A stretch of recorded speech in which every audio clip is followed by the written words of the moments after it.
నల్లగొండ జిల్లాలో సంక్షేమ శాఖ అధికారుల పనితనానికి వైకల్యం వచ్చింది. దివ్యాంగులకు ఇవ్వాల్సిన బ్యాటరీ సైకిళ్లను తుప్పు పట్టే వరకు వాటిని పంపిణీ చేయకుండా వదిలేశారు. నడవలేని పరిస్థితుల్లో నరక యాతన అనుభవిస్తున్న దివ్యాంగులు కార్యాలయాల చుట్టూ తిరుగుతున్నా అధికారుల మనసు మాత్రం కరగడం లేదు. ఇక ఇదే అంశానికి సంబంధించి మరింత సమాచారం నల్లగొండ నుంచి మా ప్రతినిధి పాషం అశోక్ రెడ్డి అందిస్తారు. ప్రభుత్వ ఉద్యోగం సాధించేందుకు అహర్నిశలు కష్టపడ్డాం. 10 గంటలు, 12 గంటలు, 18 గంటలు, అవసరమైతే 24 గంటలు, 22 గంటలు చదువుకున్నామని చెప్పేసి పెద్ద పెద్ద స్టేట్మెంట్లు ఆ విజయగాథ రూపంలో ఉద్యోగం సాధించినటువంటి వ్యక్తులు ఇస్తారు. కానీ ఉద్యోగం సాధించే వరకే, ఆ తర్వాత ఉద్యోగం పొందిన తర్వాత ప్రజలకు అందుబాటులో ఉంటున్నారా లేదా అంటే ఏ ప్రభుత్వ కార్యాలయానికి వెళ్ళినా కూడా అధికారుల యొక్క పనితీరే సమాధానం చెప్తుంది. సాక్షి చెప్పడం కాదు, అక్కడ ఉన్నటువంటి ప్రజలు సమస్యల మీద కార్యాలయానికి వెళ్తే కార్యాలయంలో అందుబాటులో ఉండరు. అదే సమయంలో మనం ప్రశ్నిస్తే ఫీల్డ్కి వెళ్ళామని చెప్పేసి అప్పటికప్పుడు తప్పించుకున్నటువంటి సమాధానాలు చెప్తారు. అదే సమయంలో చూసుకున్నట్లయితే ఇప్పుడు అదంతా ఎందుకు చెప్తున్నామంటే దివ్యాంగుల సంక్షేమం కోసం ప్రతి ఏటా ప్రభుత్వం వేలు కోట్ల రూపాయలు ఖర్చు పెడుతుంది.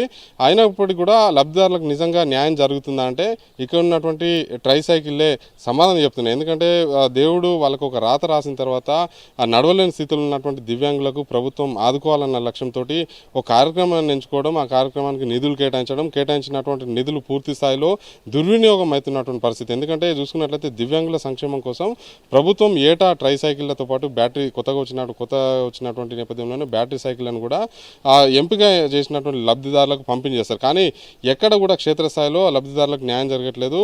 ఎండకెండుతున్నాయి, వానకు దడుస్తున్నాయి, చెట్ల కింద పెడుతున్నటువంటి నేపథ్యంలోనే ఆకులు పడి ఆ తర్వాత తుప్పు పట్టి మొత్తం పూర్తిగా పాడైపోతున్నటువంటి దృశ్యాలు ప్రస్తుతం సాక్షి చూపిస్తుంది. ఇది ఒక నల్గొండ జిల్లాలోనే కాదు, సూర్యాపేట, యాదాద్రి భువనగిరి జిల్లాలో చూసుకున్నట్లయితే అదే విధమైనటువంటి దారుణంగా లబ్ధిదారుల యొక్క పరిస్థితి తయారైంది. ఎందుకంటే ప్రతి సోమవారం గ్రీవెన్స్ డే నిర్వహించడం, అందులో అర్జీలు ఇవ్వడం, తమకు పంపిణీ అంటే గతంలో అప్లై చేసుకున్నటువంటి లబ్ధిదారులకు పంపిణీ చేయాలని చెప్పేసి వాళ్ళు పిటిషన్లు ఇచ్చినప్పుడు కూడా, దరఖాస్తులు ఇచ్చినప్పుడు కూడా కనీసం న్యాయం జరగట్లేదని చెప్పేసి కూడా తెలుస్తుంది. యాదాద్రి భువనగిరి జిల్లాలో గడిచిన 2 సంవత్సరాల క్రితం వచ్చినటువంటి సైకిళ్లను పంపిణీ చేయకపోవడంతో పూర్తిగా తుప్పుగా మారిపోయి అవి పంపిణీ చేసినా పనికి రాకుండా పోయేటువంటి స్థితిలో చేరుకున్నాయి. అటు సూర్యాపేట జిల్లాలో అదే రకంగా ఉంది. నల్గొండ జిల్లాలో కూడా మొత్తం 25 ట్రైసైకిళ్ళు వచ్చినాయి అంటున్నారు. జిల్లాకు సంబంధించినటువంటి ఐసీడీఎస్ పీడీ కృష్ణవేణి మాత్రం 45 వచ్చినాయి అంటున్నారు. ప్రస్తుతం ఇక్కడ చూసుకున్నట్లయితే దుర్గాబాయి దేశ్ముఖ్ మహిళా ప్రాంగణంలో 25 చెట్ల కింద బ్యాటరీ ట్రైసైకిళ్లను పెట్టారు. అదే సమయంలో ట్రైసైకిళ్లను దాదాపు ఒక 50 ట్రైసైకిల్స్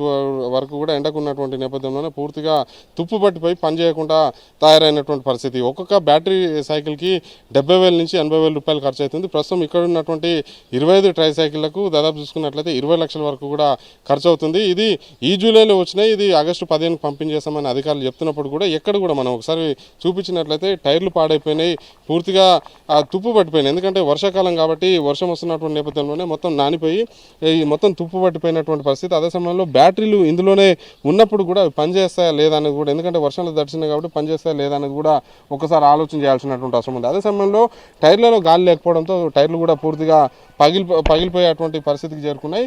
ప్రభుత్వ అధికారులు నిర్లక్ష్యంగా వ్యవహరించినటువంటి ప్రభుత్వ అధికారుల జీతం నుంచి కోత విధించి నూతనంగా సైకిల్ కొనుగోలు చేసి ఎవరైతే దివ్యాంగులు ఉన్నారో లబ్ధిదారులకు వాళ్ళకు కేటాయించాల్సినటువంటి అవసరం అయితే స్పష్టంగా ఉంది. ఎందుకంటే ప్రతి సంవత్సరం నిధులు కేటాయించినప్పుడు కూడా లబ్ధిదారులకు న్యాయం జరగట్లేదని చెప్పేసి కూడా ఆరోపణలు ఉన్నటువంటి నేపథ్యంలోనే ఆ ఆరోపణల్ని తుడిపేయాల్సినటువంటి బాధ్యత ప్రభుత్వం మీద ఉంది.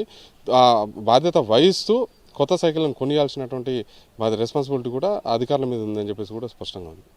నేను శ్రీనివాస, పాషం అశోక్ రెడ్డి, సాక్షి టీవీ, నల్గొండ. మరిన్ని అప్డేట్స్ కోసం ఛానల్ను సబ్స్క్రైబ్ చేయండి.